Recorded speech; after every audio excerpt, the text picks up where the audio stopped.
तो last video में हम लोगों ने मैट्रिसेस वगैरह देखा था, तो मैं सोच रही थी थोड़ा ब्रेक लेते हैं मैट्रिसेस से और कुछ सेट्स, रिलेशंस और फंक्शन, इन तीनों के बीच में डिफरेंस क्या होता है ये पढ़ लेते हैं हम लोग। ठीक है, तो फिर देखो सेट क्या होता है, ये आई थिंक मैंने पहले भी समझाया हुआ है, फिर भी देख लो। अब हम रैंडमली किसी भी कलेक्शन को सेट नहीं कहते। अगर मैं बोल रही हूँ कि व्हाट इज अ सेट, तो मैं किसी भी रैंडम कलेक्शन को सेट बोलूंगी क्या? नहीं। हम सेट किसे कहते हैं? देखो कलेक्शन तो होगा ऑब्वियसली, जैसे कि मैंने ये कर्ली ब्रैकेट्स बना लिए। अब ये कर्ली ब्रैकेट्स में कुछ लिख लिया 2, 3, 4, 5, E, 100 ग्राम। अब ये तो मैंने कलेक्शन कर लिया, कर्ली ब्रैकेट्स के अंदर लिख दिया, बट क्या अभी मैं इसको सेट बोलूंगी? नहीं, इसे हम बिल्कुल भी सेट नहीं बोलने वाले हैं। वाई? बिकॉज सिर्फ सेट कलेक्शन नहीं होता है, सेट की एक अच्छी डेफिनेशन होती है। तो what is a set? A set is a well defined collection. Is a what? Well defined collection of distinct objects. A well-defined collection of distinct objects. तो क्या होती है सेट्स की definition? A set is a well-defined collection of distinct object. मतलब किसी भी collection को हम सेट नहीं बोलेंगे, हम एक ऐसे कलेक्शन को सेट बोलते हैं जो कलेक्शन कैसा होना चाहिए? Well defined. और कैसे ऑब्जेक्ट्स या कैसे एलिमेंट्स का होना चाहिए? डिस्टिंक्ट एलिमेंट्स का होना चाहिए, यानी उसमें जो एलिमेंट्स है वो रिपीटेड ना हो। ठीक है, जैसे कि अगर एक एग्जांपल ले लिया मैंने 2, 2, 4, तो क्या हम इसको सेट बोलेंगे? नहीं, क्योंकि इसमें जो नंबर है 2, उसको मैंने 2 टाइम्स लिख लिया है, 2 बार, तो फिर ये सेट होगा क्या? बिल्कुल भी नहीं होगा। So this is not a set. तो डिस्टिंक्ट का मतलब तो हमें पता है, बट वेल डिफाइंड क्या होता है वो देख लेते हैं। तो वेल डिफाइंड क्या होता है? देखो वेल डिफाइंड,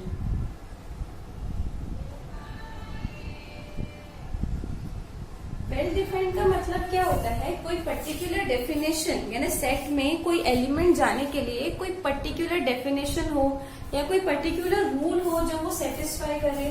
जैसे कि यानी कोई एक रूल तो होना चाहिए जिसके बेसिस पे वो एलिमेंट वो सेट में जाएगा या नहीं जाएगा, इसके बारे में हम सोचेंगे। फॉर एग्जाम्पल जैसे कि मैं लिखती हूँ लेट एस बी। हर कलेक्शन सेट नहीं होता है। कैसा कलेक्शन सेट होता है?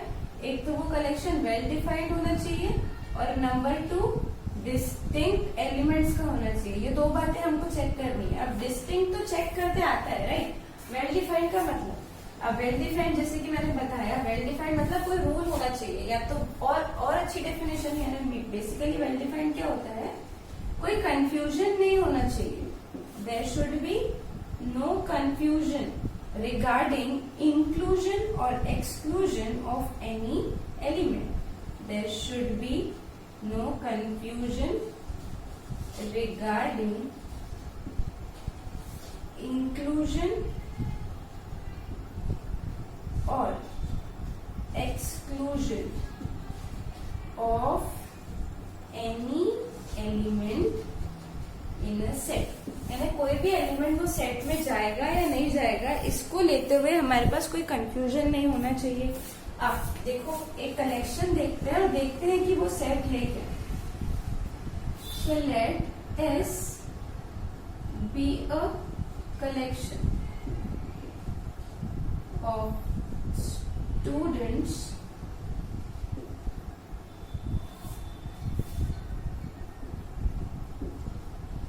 in my class who are clever. Basically सारे क्लेवर स्टूडेंट्स को कलेक्ट करना है और बताना है कि ये कलेक्शन सेट होगा या नहीं होगा। तो हमें कैसे पता पड़ेगा कि ये पर्टिकुलर कलेक्शन सेट है या नहीं है? सोचो, हमें कैसे पता पड़ेगा कि ये पर्टिकुलर कलेक्शन सेट है या नहीं? तो हम देखेंगे कि इसमें एलिमेंट्स डिस्टिंक्ट है क्या। अब ऑब्वियसली कोई स्टूडेंट अगर इस कलेक्शन में आ रहा है, यानी वो स्टूडेंट का नाम आ रहा है, तो स्टूडेंट्स तो रिपीट थोड़ी होने वाले हैं। एक ही स्टूडेंट होगा ना, एक ही बार उसका नाम आएगा, या तो आएगा या नहीं आएगा। तो ये कलेक्शन डिस्टिंक्ट तो है। बट क्या वेल डिफाइंड है, एक बार वो देख लेते हैं। अब देखो मैंने क्या बोला है कि S is a collection of students in a class who are clever. अब क्लेवर स्टूडेंट्स की बात कर रही हूँ ना, तो अब हो सकता है कि मेरे लिए क्लेवर 80% एंड अबाव वाले हों, और हो सकता है आपके लिए clever may be 90% and above वाले हों। तो अगर मैं ये सेट बनाऊंगी तो मैं क्या करूंगी, जितने भी स्टूडेंट्स हैं जिनको 80% एंड अबाव मार्क्स है मैं उनको प्लेस कर दूंगी, और आप क्या करोगे, जिसको 90% एंड अबाव है उनको प्लेस कर दोगे। तो क्लेवर बोलने से डेफिनेशन वेल डिफाइंड हुई क्या? नहीं ना, कंफ्यूजन आ गया, क्योंकि अगर एक पर्टिकुलर पर्सन है उसका परसेंटेज समझो सम 81 है, तो मेरे लिए मे बी वो क्लेवर हो, आपके लिए नहीं है, तो कंफ्यूजन आ गया ना कि वो पर्टिकुलर स्टूडेंट इस एस में जाएगा या नहीं जाएगा। तो कंफ्यूजन है, मतलब ये सेट वेल डिफाइंड नहीं है।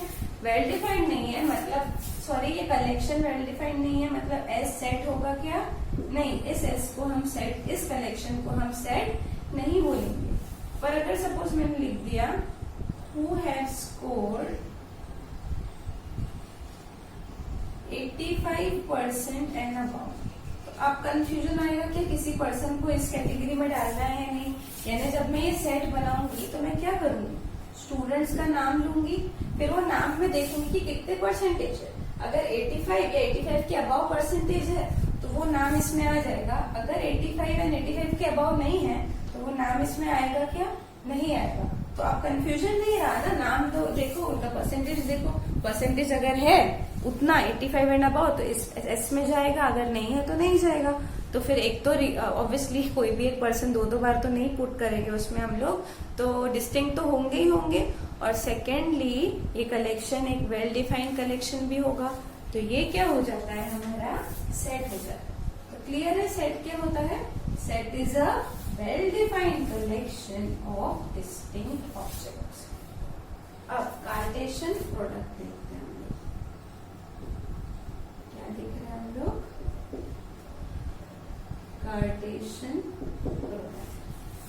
अब जनरली हम प्रोडक्ट दो नंबर्स का लेते हैं, जैसे 2 into 3, 2 into 3 6, इस तरीके से। अब जब मैं कार्टेशियन प्रोडक्ट लिख रही हूं ना, तो कार्टेशियन प्रोडक्ट किसी भी दो सेट्स का होता है। किसका होता है कार्टेशियन प्रोडक्ट? किसी भी दो सेट्स का। तो कार्टेशियन प्रोडक्ट किसी भी दो सेट्स का होता है, ठीक है। अब देखो, अगर ए है, ए में मैं लिख रही हूँ 1 2 3, ठीक है। अब बी में मैं लिख रही हूँ दूसरा सेट है, सपोज स्मॉल ए कॉमा स्मॉल बी। ये दो सेट्स है मेरे पास। एक सेट है जिसमें कितने एलिमेंट्स है? 3 एलिमेंट्स है। दूसरा सेट है उसमें 2 एलिमेंट्स है, ठीक है। अब मुझे ये सेट का क्या फाइंड करना है? कार्टेशियन प्रोडक्ट फाइंड करना है। कैसे लिखेंगे कार्टेशियन प्रोडक्ट को? जैसे प्रोडक्ट लिखते हैं उसी तरीके से क्या फाइंड करना है मुझे? ए क्रॉस बी फाइंड करना है, ठीक है। तो ए क्रॉस बी की एक्चुअल डेफिनेशन क्या होती है? बेसिकली ये ऑर्डर्ड पेयर का कलेक्शन होता है। क्या होता है ए क्रॉस बी?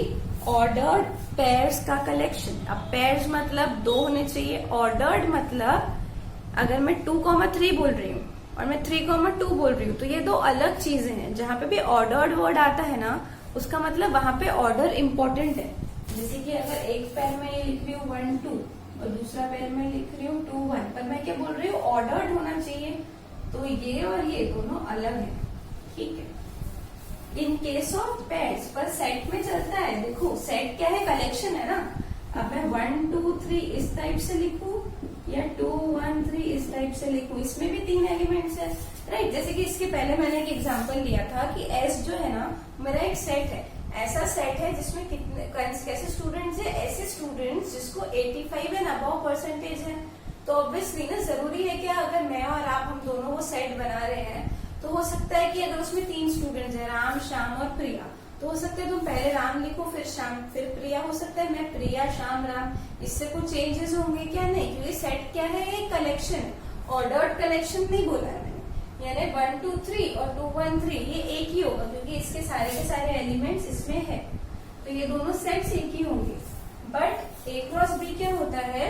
वो पेयर्स का कलेक्शन होता है, वेर जो पहला एलिमेंट होता है ना पेयर का, वो पहले सेट को बिलोंग करना चाहिए, एंड जो दूसरा एलिमेंट होता है पेयर का बी, वो कहाँ बिलोंग करना चाहिए, कैपिटल बी को बिलोंग करना चाहिए। जब इस तरीके के पेयर्स को हम कलेक्ट करके एक सेट के फॉर्म में लिखते हैं तो वो क्या हो जाता है, ए क्रॉस बी का कार्टेशियन प्रोडक्ट हो जाता है। क्या हो जाता है, ए क्रॉस बी का कार्टेशियन प्रोडक्ट। आप देखो जैसे कि मैंने ये लिखा, ए क्या है 1 2 3 एंड बी क्या है ए बी।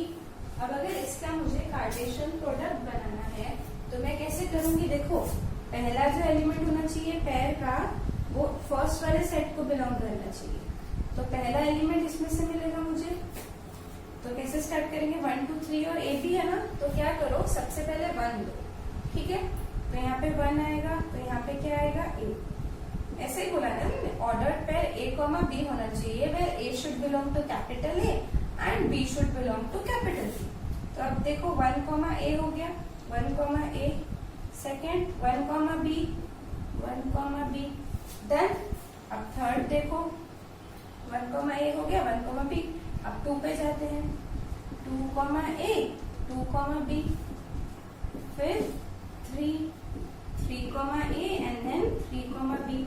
सो ये क्या हो गया मेरा, Cartesian product a cross b हो गया। समझ में आया, पहला एलिमेंट ए में से उठाना है और फिर दूसरा एलिमेंट बी में से उठाना है। ऐसे सारे पॉसिबल पेयर्स को मुझे कनेक्ट करना है जहाँ ए कैपिटल ए को बिलोंग करता है एंड बी कैपिटल बी को बिलोंग करता है। ये सिर्फ नोटेशन है, ठीक है।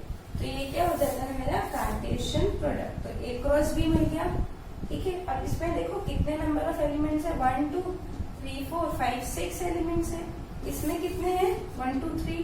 तो जो number of elements of a set होता है ना, उसको हम बोलते हैं कार्डिनैलिटी ऑफ अ सेट। क्या बोलते हैं, कार्डिनैलिटी ऑफ अ सेट।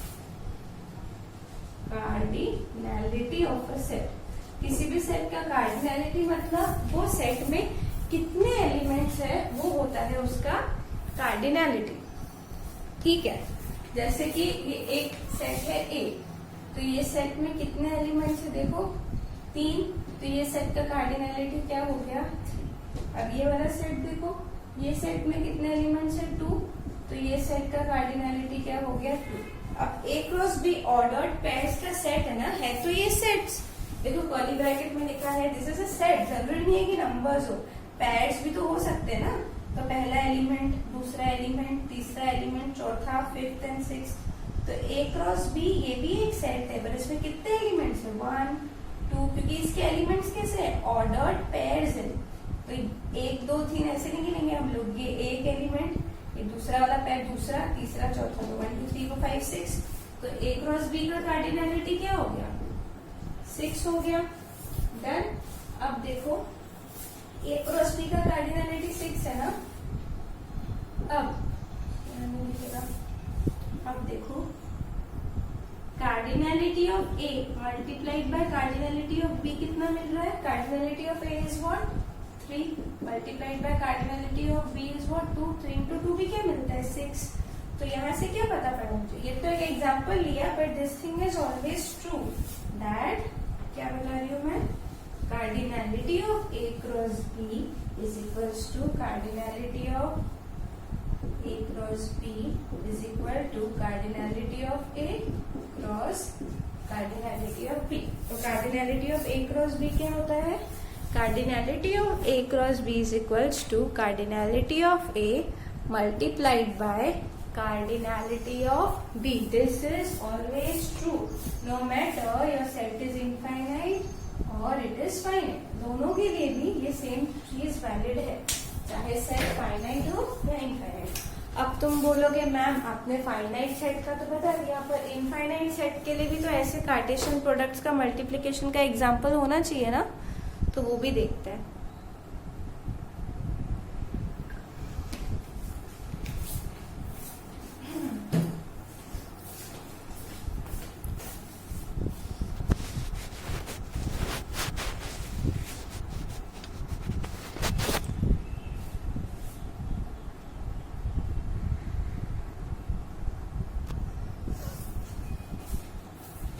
तो अब आगे बढ़ते हैं, एक इनफाइनाइट का एग्जांपल लेके बताती हूँ। अब इनफाइनाइट सेट्स अगर मैं ले रही हूँ जैसे कि पहला सेट सपोज मैंने ले लिया नेचुरल नंबर्स का, 1 2 3 4 5 6 और so दूसरा सेट में ले लेती हूँ लेट अस से इंटीजर्स। अब इंटीजर्स या इंटीजर्स से भी बेटर मैं काम करती हूँ, होल नंबर्स ले लेती हूँ, 0 से स्टार्ट होते हैं 1 2 3 4 5 6 एंड सो ऑन। अब ये भी इनफाइनाइट है, ये भी इनफाइनाइट है, तो ए क्रॉस बी में तो ऑब्वियसली इनफाइनाइट एलिमेंट्स होंगे, पर क्या होंगे, ऑर्डर्ड पेयर्स, ऐसे pairs such that first element इसमें से उठाना है, सेकंड एलिमेंट इसमें से। तो पहले 1 से स्टार्ट करती हूँ मैं, 1, इसका फर्स्ट एलिमेंट क्या आएगा 0, सेकंड पेयर कैसे मिलेगा, 1 एलिमेंट 1, तो 1,1, फिर 1,2, 1 से स्टार्ट करना है ना, 1 0 1 1 1 2 1 3। अब ये तो कंटिन्यू होता रहेगा, फिर जब ये पूरे खत्म हो जाएंगे फिर सेकंड 2 से स्टार्ट होने वाला है, 2 0 2 1, फिर कैसे होगा 2 0 2 1 2 2 2 3 इस टाइप से। फिर उसके बाद देखो 3 0 3 1 3 0 3 1 इस टाइप से शुरू होगा। समझ में आया? तो बेसिकली ऐसा होता है ये। तो इनफाइनाइट के केस में ऐसा, बट अगर b मेरा रियल नंबर है ना, तो ये विजुअलाइज करना बिल्कुल पॉसिबल नहीं है ना। सपोज अगर b बोल रही हूँ मैं, ये रियल नंबर है मेरा, और रियल नंबर्स को मैं रियल लाइन पे सारे नंबर्स को रियल नंबर्स कहते हैं, राइट? तो फिर ए क्रॉस बी पॉसिबल है कि, क्योंकि आपको पता ही है ना कि एलिमेंट कहाँ से स्टार्ट करेंगे रियल लाइन के, क्योंकि से अनकाउंटेबल हो जाता है ना। तो ए क्रॉस बी को विजुअलाइज करना पॉसिबल है क्या? पर अब तुम बोलोगे मैम अगर मैं 2 इंटरवल्स लेती हूँ तो अगेन आई थिंक ये जब लास्ट टाइम आप मेरे पास आए थे वो टाइम पे मैंने आपको countable sets uncountable sets I think बताया था। तो उसमें मैंने बताया था कि जो इंटरवल्स होते हैं ना वो कैसे होते हैं, काउंटेबल, सॉरी अनकाउंटेबल। 0,1 अनकाउंटेबल होता है, क्यों? उसका बहुत रीजंस है, बट फिर भी ऐसे ही बता देती हूँ कि 0 और 1 के बीच में कितने एलिमेंट से तुम काउंट कर सकते हो क्या, 1 2 3 4 नेक्स्ट नहीं कर सकते ना, क्योंकि देखो अनकाउंटेबल है, मतलब इनफाइनाइट तो है पर काउंट, जैसे कि देखो नेचुरल नंबर्स भी अगर है तो ये भी इनफाइनाइट ही होता है, और अगर क्लोज इंटरवल 0 1 है तो ये भी क्या हो जाता है, इनफाइनाइट हो जाता है। बट दोनों में डिफरेंस है ना, क्योंकि देखो इनको मैं काउंट कर सकती हूँ, जैसे रियल नंबर पे अगर ये 0 है तो ये 1 ये 2 ये 3, तो 1 2 3 काउंट करना पॉसिबल है। बट क्या इसको काउंट करना पॉसिबल है? नहीं, क्योंकि 0 के बाद क्या आता है, 0.1 नहीं, 0.01 भी तो आता है ना। तो इंटरवल्स जो होते हैं ना वो कैसे होते हैं, हमेशा अनकाउंटेबल ही होते हैं। तो ए अगर क्लोज इंटरवल 0 1 है, ठीक है, और अगर मैं बोल रही हूँ बी ले लो क्लोज इंटरवल 2 3, तो ये भी अनकाउंटेबल, ये भी अनकाउंटेबल, तो ए क्रॉस बी कैसे मिलेगा?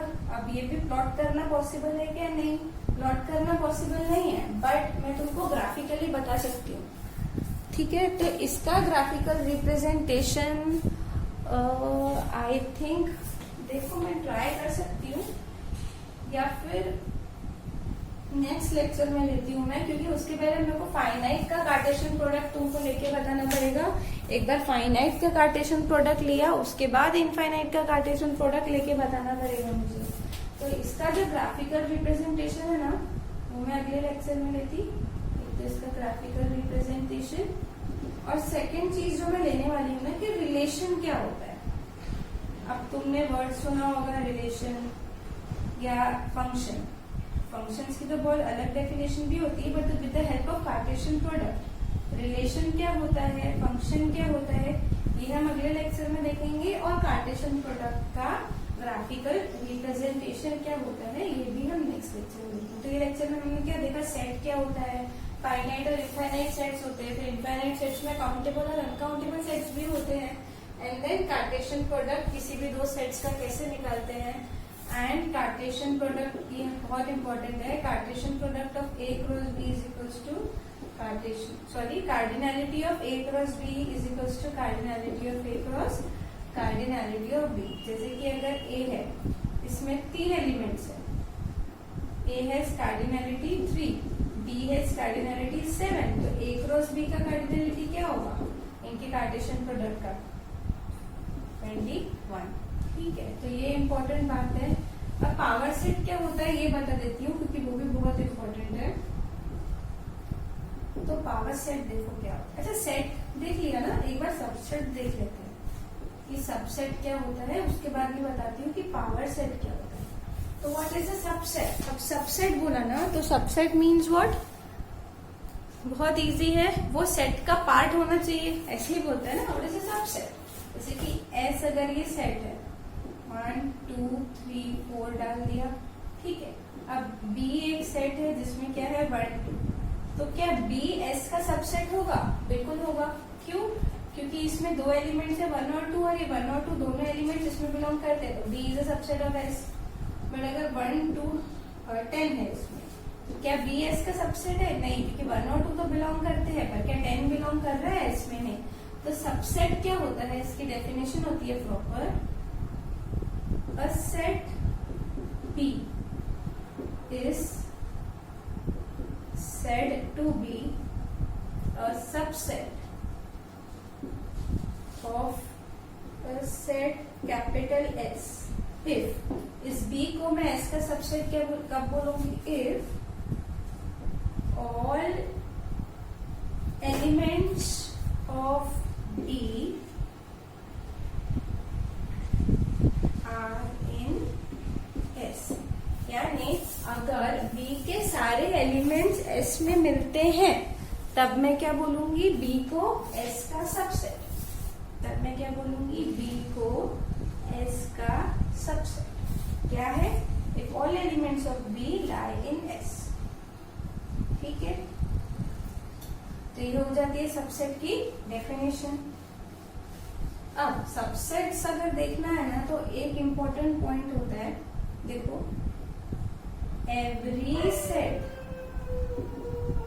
is a subset of itself.